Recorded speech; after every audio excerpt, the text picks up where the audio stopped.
여러분 안녕하십니까? 김현민 기자님과 함께하는 원투펀치 TMF 투머치 풋볼 두 번째 코너 시간이 돌아왔습니다. 오늘 이 코너에서는 이번 때 뭐 우승 후보 가운데 하나입니다.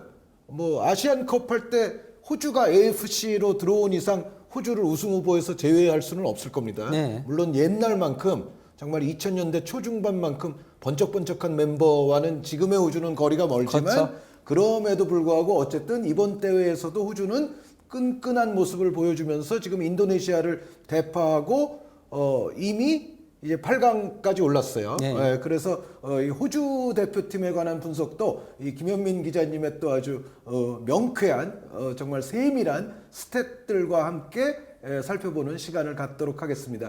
어쨌든 호주가 우리 또 신태용 감독이 있기 때문에 인도네시아에도 기대를 많이 걸었고 또 인도네시아가 조별리그 통과가 요번이 사상 처음이었잖아요. 그렇죠. 그래서 네. 신태용 감독은 이미 큰 업적을 달성했다는 생각입니다만 어찌됐건 인도네시아도 호주를 만나서는 한계에 부딪혔던 그런 경기가 됐어요. 예, 뭐 그러면서 이제 그 경기 스코어 자체가 4대 0으로 호주의 승리로 막을 내렸는데요. 근데 사실 이 스코어 대비 경기 내용 자체는 인도네시아도 상당히 잘 하긴 했어요. 상당히 잘했어요. 그러니까 네. 상대 진영으로 만들어가는 데까지는 어느 정도 인도네시아도 호주 못지않은 솜씨를 펼쳐 보였는데, 근데 인도네시아는 그 마지막 슈팅, 마지막 패스 이런 대목은 분명히 좀 아쉬움이 있더라고요. 거기다가 호주가 워낙 수비는 탄탄합니다. 그렇죠. 예, 예. 이 근데, 멤버가 예. 상당히 오랫동안 발을 맞췄거든요. 그렇죠. 예. 그러니까 아까 말씀드렸듯이 번쩍번쩍한 멤버는 결코 아니지만 어쨌든 오래 발을 맞춘 멤버인 건 맞습니다. 그렇죠. 그러니까 예전에 호주 좋았던 시절은 사실은 뭐 빅리그 아닌 선수들이 그렇게 많이 없었고 네. 또 빅리그 아니더라도 뭐 아시잖아요. 그 네덜란드 리그나 이런 데서 또 활약하는 선수들도 많았기 때문에 사실 예전에는 정말 이름난 선수들로만 베스트 11 채우고도 남고 후보 선수까지도 뭐 채울 수 있는 팀이 호주였는데 요즘은 보면은 사실은 뭐 중소리그 아니면 뭐 2부 리그 이런 데 뛰는 그리고 아니 호주 리그 뭐 네. 이런 데 뛰는 선수들이 많기 때문에 물론 이제 리그에 따라서 선수의 모든 실력을 재단할 수는 절대로 없지만 그럼에도 불구하고 예전에 비해서는 호주 멤버가 좀 소박해진 건 사실이거든요. 그렇죠. 예. 뭐 유럽 5대 리그에서 뛰는 선수가 없죠. 그렇죠. 예. 그러니까 유럽 5대 리그에 속한 국가의 이제 2부 리그에서 뛰는 선수들은 있지만요. 네, 독일 2부, 뭐 잉글랜드 2부, 그렇죠. 혹은 스코틀랜드 리그에서 뛰는 뭐 이런 네. 선수들이 있는데 어찌됐건 조금 소박해졌지만 김현민 기자님 말씀대로 그런데 이 멤버가 오래 발을 맞췄다. 네. 그 부분은 분명히 우리가 생각을 해봐야 될 대목인 것 같습니다. 어쨌건 뭐 그 호주가 인도네시아를 대파하면서 8강에 올라가게 되면서 이제 호주는 8강전에서 한국과 사우디의 승자와 붙게 되는 거죠. 네, 근데 이제 설레발을 방지하기 위해서 저희는 사실은 뭐 대한민국 사우디전 이전에 지금 이 녹화를 하고 있기 때문에 대한민국과 사우디아라비아의 결과를 전혀 알 수 없습니다만 설레발을 방지하기 위해서 뭐 우리의 뭐 예비 상대 이런 말은 절대 하지 않겠습니다. 그렇죠. 절대 하지 않고 대한민국과 사우디 승자와 어쨌든 만나게 될 팀이 호주입니다. 네. 그러면 먼저 그 호주와 인도네시아의 경기 기록을 살펴보도록 하겠는데요. 보시면 아시겠지만은 슈팅 숫자 7대 5, 그리고 점유율 51대 49. 제가 저 경기 중계하기도 했습니다만 네. 그러니까 두 팀 통틀어 슈팅 자체가 그렇게 많았던 경기가 그렇죠. 아니에요. 사실 그 일반적인 네. 강팀들은 20개 정도 슈팅을 가져가기도 하잖아요. 아니 그리고 나중에 그러니까 4대0 스코어를 보면 야 호주가 뭐 엄청 몰아붙이고 뭐 슈팅도 많이 때렸나 보다라고 생각하시면 오산입니다. 이 경기는 직접 보신 분들은 아실 수 있지만 사실은 마지막에 인도네시아가 한 세 번째 골 허용하고 좀 더 무너졌던 거고 그 전까지는 사실은 전체적으로 좀 지리한 흐름. 그러니까 호주 특유의 늪축구에 그렇죠. 인도네시아를 빠뜨리는. 그렇죠. 네, 네. 예. 특히 이제 이 자책골이 매우 컸거든요. 그렇죠. 저 베거 선수의 자책골 사실은 그 얼바인 선수의 크로스성이었는데 그게 이제 맞고 골키퍼 역동작 걸리면서 들어갔는데 저 자책골 말고는 마틴 보일 선수의 저 다이빙에도 골 들어간 게 전반전 유일한 슈팅이잖아요. 그렇죠. 그래서 이 경기 전반전 끝나고 하프타임 때 그 우리가 흔히 볼 수 없는 이제 스탯이 딱 나왔어요. 예. 슈팅 하나, 골 두 둘. 골. 예, 1슈팅, 예. 2골이라는 또 아주 좀 엽기적인. 그 예. 인도네시아의 슈팅이 5개였는데 그게 다 전반전에 나왔습니다. 아, 그렇죠. 그러니까 예. 인도네시아는 후반전 슈팅 연계. 예. 예. 호주가 자책골로 이제 선제골을 넣고 나서는 그냥 호주의 흐름대로 갔어요. 호주가 늪축구를 끌고 간 거죠. 그러면서 안 그래도 인도네시아는 빠른 축구를 해서 상대를 공략해야 되는데 역습. 예, 예, 예. 내려와 있으니까 그걸 보여줄 수가 없는 거예요. 그러니까 역습 잘하는 팀을 사전에 방지하는 방법 중에 하나가 그 역습 잘하는 팀에게 오히려 볼을 넘겨주는 거예요. 그렇죠. 그러면은 이제 인도네시아가 자신들이 주도를 해서 호주 진영 위험 지역에서 뭔가를 만들어서 위협적인 슈팅까지 가야 되는데 어느 정도는 만들어요. 그런데 아주 좋은 슈팅까지는 결국에는 못 가는 게 인도네시아의 한계였고, 그렇게 이제 경기 운영을 하다 보니까 호주는 인도네시아의 빠른 역습에 잘 휘둘리지 않는다. 그렇죠. 왜? 상대에게 볼을 넘겨주고 하니까. 예. 그리고 후반전에도 계속 슈팅이 안 나오다가 81분에 후반전 첫 슈팅이 나옵니다. 네, 그게 미첼 두크 선수가 그렇죠. 이제 교체로 들어와서. 예. 예, 예, 예. 그러고 이제 이후에 슈팅들을 몰아세우면서 그러면서 두 골을 더 추가한 거라고 할 수 있겠는데요. 그러다 보니 이제 뭐 기대 득점 그래프를 놓고 보더라도 초반에 인도네시아가 쭉 앞섰어요. 예, 그러다가 이제 저건 자책골이니까 기대 득점 그래프가 아예 변하지 않잖아요. 예, 그러다가 이제 보이디 이거 골문 앞 그 다이빙 헤더로 골을 넣으면서 그러면서 이제 그 호주가 앞서기 시작했고, 후반에는 인도네시아가 슈팅이 없으니까 그냥 일직선으로 쭉 가고, 예, 호주가 80분 이후에 슈팅을 계속 가져가면서 그래프가 올라간 거죠. 네, 그런데 한 80분까지는 호주의 기대 득점도 1이 안 됩니다. 그렇죠. 그러니까 한 0.75, 0.8점 될래나? 네. 요 정도고, 인도네시아는 이제 0.32로 계속 가는데, 그러니까 호주도 사실은 4대0 돼서 뭐 잘한 것 같지만 실제로 한 80분경까지의 기대 득점이 채 1이 되지 않는다. 네. 그리고 이게 유일한 슈팅이었던 거였고요. 이게 그렇죠. 유일한 슈팅이니까 네, 네. 여기까지 쭉 갔다가 여기서부터 이제 네. 마지막에 인도네시아가 때리다가 지치니까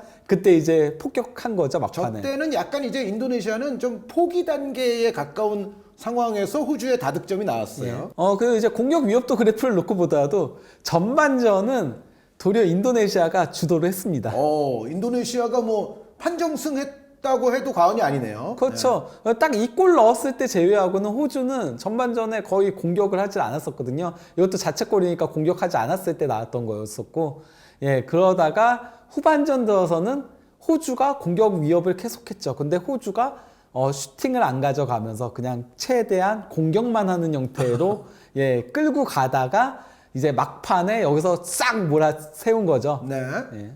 근데 이제 그 호주의 문제점이라고 한다면은 결국은 이제 그 오픈 플레이에서의 공격 시퀀스 관여에 있는 거거든요. 네, 인도네시아의 사유리 선수보다도 호주 선수들의 공격 시퀀스 관여가 더 적습니다. 예, 네. 이게 그가 오픈 플레이다 보니까 세트피스가 빠지거든요.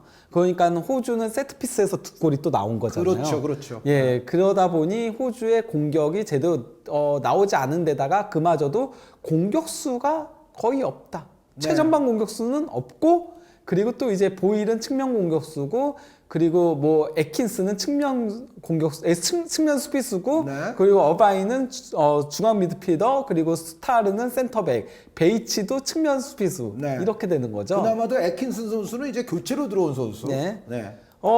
비단 이제 그 인도네시아전만이 아닌 이번 아시안컵 최악체라고 할 수 있는 인도하고의 경기에서도 거의 수비 쪽 자원들이 공격 시퀀스를 이끌었어요. 네, 베이치 선수는 왼쪽 측면 수비, 바커스 선수는 중앙 수비형 미드필더, 네. 그리고 이제 어바인 선수가 이제 중앙 미드필더, 수타 선수가 센터백, 롤스 선수도 센터백이죠. 예. 네. 실베라랑 메카프랑 그리고 이제 보일만 조금 공격 자원이라고 할 수 있는 그렇죠. 거죠. 네. 그마저도 최전방 공격수는 여전히 없습니다. 네, 그 사이에 크레이그 굿인 윙어가 하나 끼어 있긴 하네요. 예. 네. 그러다 보니 이제 이번 대회 그 호주의 득점을 보더라도 측면 공격수인 보이디 2골, 그리고 중앙 미드필더인 어바인이 2골, 그리고 이제 측면 공격수인 굿인 1골, 센터백 수타르 1골, 또 이제 측면 공격수인 보스 1골. 이렇게 제외하고 최전방 공격수는 골이 없는 거죠. 네. 그러니까 드크 선수가 뭐 부상도 대회 도중에 있었습니다만 전체적으로 부상 아니라 하더라도 폼이 좋지가 않고 네. 여기에 듀크 선수보다는 저는 개인적으로는 포르나롤리 선수의 재능이 좀 더 나은 것 같긴 한데 근데 막상 또 포르나롤리 선수도 선발로 내세워 보니까 그닥 공격 시퀀스에 관여를 못했어요. 네, 그러니까요. 교체 투입됐을 때가 차에 나왔었는데 말이죠. 네, 네. 예, 이런 가운데 그 인도전에는 이제 듀크가 최전방 공격수로 나왔었고, 그리고 또 이제 구딘이 왼쪽 측면 윙으로, 그리고 이제 바커스가 수비형 미드필더로 나왔었는데요. 그리고 이제 시리아전에는 두 자리의 변화를 가져갔었죠. 네, 에이던 오닐과 조던 보스. 예, 구딘과 이제 바커스 대신에 나왔던 거였고요. 그리고 또 이제 우즈베크하고의 이제 그 조별리그 최종전에서는 옌기가 이제 최전방 공격수로 처음 나왔었고요. 오히려 옌기 선수가 제일 나아 보이는 측면이 있는데. 저도 옌기가 셋 중에선 페널티킥도 얻어낸 거였잖아요. 위협적인 이 돌파력이 기본적으로 예. 그래도 옌기 선수는 있기 때문에. 그리고 이제 맥칼프 대신에 맥그리가 맥그리. 예 네. 나왔었고, 그리고 또 이제 오른쪽 풀백에 존스 대신에 에킨스가 나왔었죠.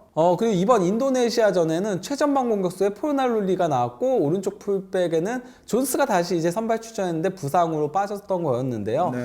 그러니까 뭐 그 최전방 공격수는 지금 4경기를 통틀어서 듀크 2경기 제외하고 나머지 계속 바뀌어오고 있다. 이게 호주의 가장 큰 고민이라고 할 수 있는 거죠. 네, 듀크, 포르나놀리 여기에 이제 옌기 선수 중에서 어쨌든 선택을 해야 될 거예요. 네. 근데 듀크 선수가 지난 그 인도네시아전에도 막판에 다시 또 나오긴 했잖아요. 네. 근데 빅 찬스를 또 놓쳐가지고 예. 신뢰도는 좀 더 깎였을 것 같거든요. 그렇죠. 예, 바로 이제 81분경에 에킨스의 스로인에 이은 보일의 이거 패스 정말 좋았거든요. 네. 완전 수비 뒷공간을 가르는 패스였는데 이걸 받은 듀크가 사실 이거 1대1 찬스였거든요. 골키퍼와. 근데 여기서 슈팅이 너무 허무하게 날아갔죠. 네, 조금 더 뭐 골이 됐을지 안 됐을지는 모르지만 조금 더 나은 침착한 마무리가 나왔어야 됐어요. 네.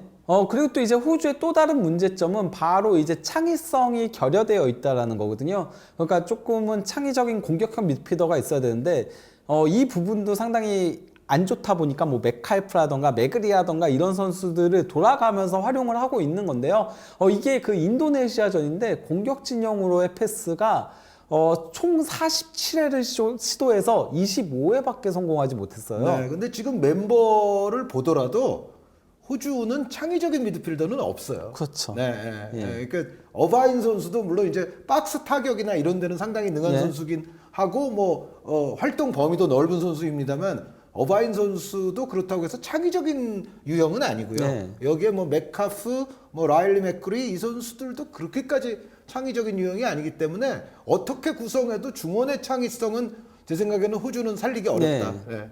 그러다 보니 이제 호주는 대놓고 측면 공격을 하는 유형인 거거든요. 대놓고. 예, 네. 그냥 이번 인도네시아하고의 경기에서도 중앙 공격 비율은 19%밖에 되지 않았습니다. 그런데 애큐리티 크로스가 제일 많네요, 호주가. 예. 네. 호주의 강점은 바로 이제 제공권이 있기 때문에 네. 좀 중앙에서 패스 안 돼도 어떻게든 버틸 수 있다라는 거죠. 그러다 보니 크로스 성공이 가장 많고요. 그리고 또 이제 공중볼 승률도 4위입니다. 근데 생각보다 사우디가 공중볼 승률이 높아요. 예, 근데 상당히 물론 높죠. 조별리그의 어떤 상대팀의 상대성이 좀 있다는 생각은 들지만 네. 근데 대한민국은 또 신체 조건에 비해서는 지금 너무 안 좋은 거 아닙니까? 그러니까요. 네. 저도 놀랐습니다. 그 대한민국이 평균 신장은 4위거든요. 근데 공중볼 승률이 40%로 23입니다. 23이면은 뒤에서 두 번째란 얘긴데요. 그렇죠. 네, 그러면은 이거는 호주 상대할 때 조금은 위험 요소로 작용할 수 있다라는 거죠. 네, 물론 설레발 방지법에 의해서 저희는 한국 대 사우디전을 아직 보지 그렇죠. 못했기 때문에 호주를 상대할지 못할지는 모르겠습니다만 어쨌든 지금까지 나타낸 스탯상에서의 대한민국의 공중볼 승률은 이번 대회 상당히 좋지가 않다. 네. 예. 이게 뭐 월드컵 예선에서도 붙을 수 있고 한 거니까요. 그렇죠. 호주랑은요. 예. 그러다 보니 이제 그 이번 경기에서도 골들이 조금 헤더에서 나온 장면들이 있었는데요. 먼저 그 호주의 추가골 장면 자체도 매그리의 이제 그 전환 패스에 이은 존스의 돌파에 이은 크로스를 보일이 이제 그 다이빙 헤더로 골을 넣었던 거였고요. 네, 다만 요거는 이제 높이를 활용한 헤더는 아니었고요. 네. 네, 보일 선수의 아주 살신성인 다이브에 의한 헤더였습니다. 그렇죠. 네. 근데 사실 발에 자신이 있었으면 발을 쭉 뻗었을 텐데 머리로 이렇게 들이민 근데 것도 어쨌든 뭐 멋진 골로 마무리가 예, 됐으니까요. 그렇죠. 네, 예. 네. 팀의 그 세 번째 골 장면 같은 경우도 에킨스의 크로스를 어바인이 헤더를 가져간 거를 골키퍼가 선방을 했거든요. 하지만 이걸 이제 그 골문 앞에 있었던 구딘이 왼발 슈팅으로 리바운드로 그대로 골을 밀어 넣은 거였죠. 네, 구딘 선수가 이제 약간 부상이 있었는데 교체되어서 나온 지 이제 얼마 안 돼서 골을 넣었기 때문에 구딘 선수 입장에서는 이 골이 상당히 기폭제가 될 수도 있을 것 같아요. 네, 저는 그리고 구딘이 아무래도 중용될 것 같아요. 그동안 그냥 보스가 나왔긴 네, 했지만은 네. 보스보다는 구딘이 더 좋은 모습들을 보여줬다라고 생각을 하거든요. 네, 다만 이거 보스 선수가 윙백도 뛰는 선수이기 그렇죠. 때문에 그 베이치 선수가 또 높은 지역까지 올라오잖아요. 그런 밸런스 면에서는 보스 선수도 강점이 있기는 한데 지금 말씀해 주신 것처럼 완전히 멀쩡한 상태라고 한다면 그래도 구딘 선수 선발 가능성이 높다고 저도 생각을 합니다. 네. 원래 그 월드컵 때도 구딘이 주전이긴 그렇죠. 했었고요. 그리고 이제 마지막 골도 구딘의 프리킥을 스타르가 이거 진짜 타점 높은 헤더였죠. 네, 근데 이때쯤에는 사실 인도네시아가 반포기 상태였던 것 같아요. 네. 근데 스타르의 헤더는 계속 그 주의해야 될 것 같아요. 이 선수가 그렇죠. 198이어가지고 키도 크고 머리도 크고 그리고 해리 수타 선수는 뭐 월드컵 때도 굉장히 선전했던 그렇죠. 수비수였으니까 아무리 레스터 시티에서 못 뛰고 있다 손치더라도 아시아 존에서는 분명히 최상급 레벨의 수비수인 건 맞습니다. 네. 네, 공수 겸장. 무엇보다도 이제 호주의 최대 강점이라면 바로 수비에 있죠. 네. 예, 저는 이번 대회 최강의 수비팀은 이제 호주라고 생각을 하고 있는데요. 물론 그것도 여태까지 상대한 팀들에 따른 상대성이 좀 있을 수밖에 없기는 한데. 근데 네. 호주는 예전에 그런 경기들을 고려하더라도 항상 그렇게 해왔기 때문에. 예, 그렇기 때문에 수비에 있어서만큼은 애당초 그 전술 자체를 수비적으로 가져가잖아요. 네, 예, 그러다 네, 보니까 이제 네. 수비가 부담을 안 가지죠. 반면 이제 한국은 김민재 선수가 있다고 하더라도 중원부터 이제 수비 보호가 안 되다 보니까 조금 수비가 위험에 많이 노출된다라고 할 수 있는 거죠. 반면에 좀 전에 말씀드렸던 대로 호주의 중앙 미드필더들은 창의성은 좀 결여돼 있으되 수비 가담이나 활동량은 상당히 좋은 선수들이죠. 그렇죠. 그러다 보니 이제 그 호주 같은 경우는 현재 그 아시안컵에서 4경기 1실점인 건데요. 이 경기당 실점으로 놓고 보면은 0.25 실점으로 태국, 카타르에 이어서 3위입니다. 근데 태국, 카타르는 3경기에서 무실점인 거예요. 네. 그러니까 이제 16강전에서 실점하게 되면은 그러면은 호주가 더 1위까지도 올라갈 수 있다라는 건 거죠. 그렇죠. 예, 반면에 이제 그 한국 같은 경우는 경기당 2실점으로 인도와 함께 공동 19위입니다. 네, 저희는 사우디전을 보기 전에 이제 작성된 자료이라는 점을 다시 한번 말씀을 드리고 어쨌든 우리는 뭐 조별리그에서 실점을 엄청나게 많이 한 팀 가운데 하나니까요. 그렇죠. 그리고 이제 아시안컵 경기당 기대 실점 같은 경우는 호주가 0.34골로 1위입니다. 네, 거의 뭐 위협적인 장면을 잘 안 준다는 얘기죠. 그렇죠. 네, 네, 예. 네. 그리고 사우디가 0.36골로 2위고요. 근데 약간 호주랑 사우디랑 좀 다른 부분이 있어요. 호주 같은 경우는 진짜 수비 라인에서 굉장히 잘 걷어내요. 위험한 장면이 나올 뻔할 때마다 수타르가 걷어내고 롤스가 걷어내고 이런 장면들이 있거든요. 반면에 사우디는 앞에서부터 눌러버리는 위험이죠. 아예 그냥 기회 자체를 잘 안 준다 사우디는. 예. 반면에 호주는 어느 정도는 기회를 허용을 하는 것 같지만 아주 결정적인 데서는 사전에 다 막아낸다. 네, 거기다 매튜 라이언도 커버 범위가 워낙 넓다 보니까 맞아요. 그 수비 라인을 뚫고 가더라도 라이언이 걷어내버리죠. 네. 그런 반면에 이제 그 한국 같은 경우는 기대 실점이 0.78골로 10위. 예. 그리고 또 이제 그 아시안컵 경기당 슈팅 허용도 사우디가 3회로 1위, 일본이 5.7회로 2위, 호주가 6.3회로 3위, 그 한국은 9.3회로 이라크와 함께 공동 9위입니다. 네, 전체적으로 이제 수비에 관한 실점에 관한 지표가 우리는 조별리그까지의 기록이긴 합니다만 대회 전체의 중위권 정도밖에 안 되는 것 같아요. 네. 그리고 이제 마지막으로 아시안컵 경기당 유효 슈팅 허용은 사우디가 0.7회로 1위, 호주가 1회로 2위, 그리고 한국은 3.3회로 공동 10위입니다. 네. 이제 우리가 이제 사우디전이 어떻게 됐을지 저희는 알 수 없지만 저 3.3의 경기당 유효 슈팅은 좀 시정이 되기는 해야 될 것 같습니다. 그렇죠. 예. 너무 많이 허용하죠. 유효 슈팅이 저 정도라면은 사실 실점 위험성이 항상 있어요. 예. 근데 이제 호주가 이렇게 수비적으로 좋은 모습 보여준 게 이번이 처음은 아니거든요. 그렇죠. 예, 그 2022년 월드컵 당시에도 수비 덕에 16강까지 올라갔었습니다. 그러니까 프랑스하고의 조별리그 1차전에서는 너무 이른 시간에 실점을 하면서 호주는 사실 실점을 최대한 늦게 하는 게 중요하거든요. 네. 그러면서 상대를 늪으로 끌고 오는 게 중요한데 프랑스전은 너무 이르게 실점하면서 그러면서 물론 선제골을 먼저 놓고 실점을 하긴 했었지만요. 그러면서 이제 그 4대1로 대패를 당했지만은 그 뒤에 튀니지와 덴마크한테 1대0 승리를 거두면서 16강에 올라왔고 이제 아르헨티나하고의 경기에서도 우승국인 아르헨티나를 조금 고전시키면서 그러면서 1대2로 패했던 거였죠. 네, 그러니까 호주는 튀니지, 덴마크, 아르헨티나 모두 한 골차 승부를 했다는 점을 이제 주목을 해야 되고, 네. 그러니까 호주는 그런 것 같아요. 강팀도 늪으로 빠뜨리고 약팀도 늪으로 빠뜨려서 결국에는 다 비슷한 경기를 만든다. 그러면서 세트피스는 우리가 우위가 있으니까 네. 세트피스에서 어떻게 해보자. 그렇습니다. 약간 좀 그런 형태죠. 네.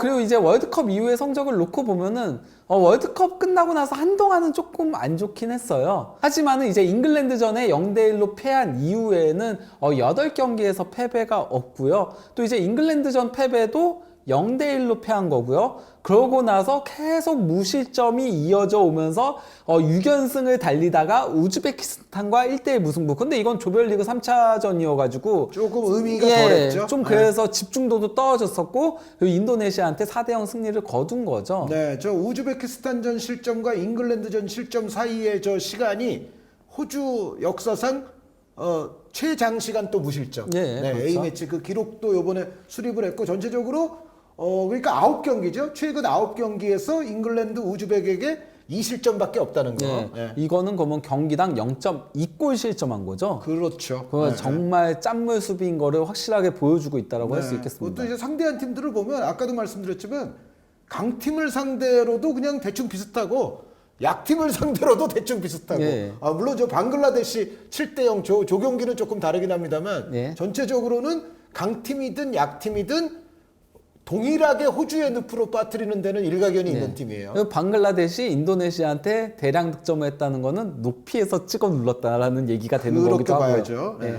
그러면 이제 그 호주 감독인 그레엄 아놀드의 커리어를 놓고 보면요, 이 감독은 그냥 호주 대표팀에 최적화된 감독이라고 할 수 있죠. 네. 예, 뭐 2000년부터 2006년까지 그 히딩크 감독 밑에서 뭐 수석 코치도 했었고요. 그렇죠. 예, 그리고 또 이제 임시 감독도 했었고, 그 올림픽 대표팀 감독도 했었고, 네. 다시 수석 코치 했었고, 또 이제 2018년부터는 호주 대표팀 감독을 쭉 이어오고 있는 거죠. 네, 근데 임시 감독치고는 저 기간이 꽤 길어요. 예, 저 그렇죠. 2006년, 2007년 보면은 15경기나 했어요. 네. 네. 6승 4무 5패. 그러니까 케어테이커 한 시간치고는 좀 깁니다. 예. 네. 그리고 이제 베갈타 샌다이를 제외하고는 계속 호주에서 감독직을 이어왔던, 그러니까 누구보다도 호주 선수들을 잘하는. 그래서 이제 그 코로나 기간에 사실 그 호주가 굉장히 힘들었잖아요. 네. 근데 그때 새로운 선수들을 상당히 많이 발굴해내기도 했었죠. 그렇죠. 어떻게 보면 그래서 이제 아까 처음에 말씀하신 비슷한 멤버로 계속 끌고 오는 기반이 이제 그때 마련이 됐다고 봐야 되겠죠. 그때 호주, 뉴질랜드 네, 둘만 막 계속 평가전 가지고 그랬었잖아요. 예. 그러면 이제 만약에 한국이 이제 8강에 올라가게 된다면은 그러면 이제 그 호주하고의 맞대결 전적을 조금 살펴보도록 하겠는데요. 네, 전체적으로는 우리가 한 번 더 졌죠. 예, 그거가 저게 왜 그러냐면은 제가 김현민 기자님보다는 조금 더 옛날 사람이잖아요. 예. 우리가 옛날엔 많이 졌어요. 그렇죠. 그러니까 예. 한동안 호주를 상대로 1승하기가 힘들었습니다. 그래서 예전 역사에서 우리가 좀 많이 졌기 때문에 예. 토탈 역사에서도 아직까지는 한 번 더 졌습니다. 네, 호주가 이제 그 아시아 축구 협회에 편입된 이유를 놓고 보면요, 8경기에서 3승 3무 2패로 한국이 1승을 더 거두긴 했습니다. 다만 이제 2015년 아시안컵에서 이때 한국하고 호주가 붙었는데요, 조별리그에서는 한국이 1대0으로 승리를 거뒀었거든요. 맞아요. 예, 하지만은 가장 중요했던 결승전에서 손흥민 선수가 막판골로 동점을 만들면서 연장전까지 끌고 갔으나 연장전에 이제 실점을 허용하면서 1대2로 아쉽게 패했죠. 네, 당시에 또 아시안컵은 호주가 AFC에 편입된 이후에 처음으로 본인들이 개최한 아시안컵이었죠. 그렇죠. 그리고 네. 거기서 우승을 차지했던 거였죠. 이때는 에런 무이가 정말 좋은 활약을 펼쳤었죠. 예. 자, 다시 말씀드리지만 저희는 대한민국과 사우디아라비아의 경기를 보기 전에 이 호주에 대한 분석을 촬영했다는 점을 말씀을 드리겠고요. 부디 우리가 이제 사우디아라비아를 넘어서서 호주와 좀 맞상대를 하는 그런 상황이 왔으면 좋겠는데 뭐 결과는 알 수가 없습니다. 예. 그러면 어쨌든 이 코너는 호주에 대한 분석 코너니까 김현민 기자님께 이제 호주에 대한 마지막 마무리 총평을 한번 부탁을 드리겠습니다. 호주는 이런 유의 팀들이 어느 팀을 상대로도 이길 수도 있고 질 수도 있는 팀이기 때문에 네. 예, 가장 어떤 의미에서는 강팀들이 상대할 때는 가장 까다로운 팀이 아닐까 싶은 생각이 듭니다. 그러면 이번 대회에서도 호주가 뭐 우승 후보 1위로 꼽힌 적은 아직은 없어요. 그렇죠, 예. 근데 그럼에도 이 우승도 가능한 팀이라고 생각하시나요? 저는 뭐 가능하다라고 봅니다. 네. 예. 그 어떤 팀도 호주를 쉽게 이기긴 어렵겠죠. 그렇죠. 예, 예. 무조건 호주 경기는 한 골 승부가 날 가능성이 굉장히 높다. 혹은 승부차기? 예. 그럴 가능성도 있죠. 네. 어쨌든 호주가 또 AFC 편입된 이후에 이미 아시안컵 우승을 한 차례 차지한 바가 있습니다만 이번 대회에서 또 호주의 행보는 어떻게 될지 한번 지켜보시면서 김현민 기자님의 또 이 스탯 분석을 한번 떠올려 보시면 더 흥미로운 아시안컵이 되지 않을까라는 생각입니다. 그러면 김현민 기자님과 함께했던 원투펀치 투머치 풋볼 TMF 시간을 이것으로서 마치겠습니다. 저희는 다음 시간에 또 좋은 주제를 가지고서 찾아뵙도록 하겠습니다. 여러분 대단히 감사합니다.